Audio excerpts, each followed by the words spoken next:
নমস্কার, সবাইকে দ্য বঙ্গ ক্রীড়া চ্যানেলে স্বাগত। তো আজকে আমি যেই বইটা নিয়ে কথা বলবো সেটা হচ্ছে একটা WBCS ম্যানুয়াল, যেটা হচ্ছে 2024-এর ষষ্ঠ সংকলন, নিতিন সিংঘানিয়ার। আমার কাছে ইংলিশ ভার্সন আছে, বাট আমি একটা বেঙ্গলি ভার্সন নিলাম। আর মানে একটু শখেই নিলাম বলতে পারো বেঙ্গলি ভার্সন। তো যাই হোক, কারণ আমি বেঙ্গলি, তো একটু বেঙ্গলিতে স্টার্ট করে তারপরে যখন ঢুকি তখন খুব সুবিধা হয়। তো যাই হোক, এই বইটাতে যেরকম জিএস ম্যানুয়াল হয়, জিকে, স্ট্যাটিক জিকে, নর্মাল যে জিএস পেপার, সেই সমস্ত কিছু রয়েছে।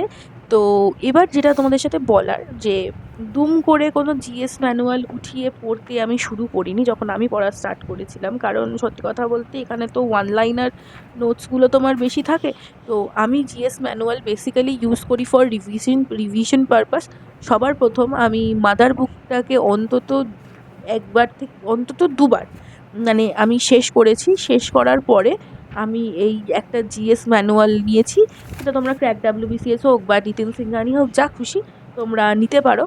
নিয়ে এবার এই জিএস ম্যানুয়ালটাকে তুমি রিভাইজ করলে, এবং তারপরে তুমি চলে গেলে হচ্ছে ইয়েতে, মানে বিভিন্ন রকম যে তোমার টেস্ট পেপারগুলো হয়, ওই মক টেস্টগুলো দিতে শুরু করলে। এতে কি হবে, দুটো এখান থেকে তোমার রিভাইজ হবে। মাদার বুকটা পড়লে তারপরেও যদি এক্সেস কিছু আবার আটকায়, তখন আবার গুগল করলে বা মাদার বুক করলে।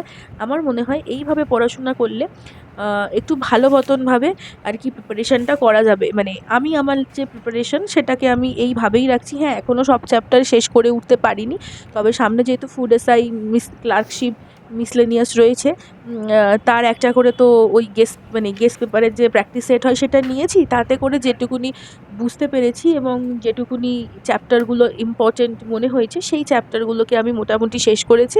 তো এইভাবে এখন আমি এই বইটা আমি রিভাইজ দিচ্ছি। মোটামুটি 1 উইকের মধ্যে আমি এই বইটা শেষ করব এবং এরপরে প্র্যাকটিস সেট। তো চলো, আজকে আমার ভিডিওটা এখানেই শেষ করি। টাটা।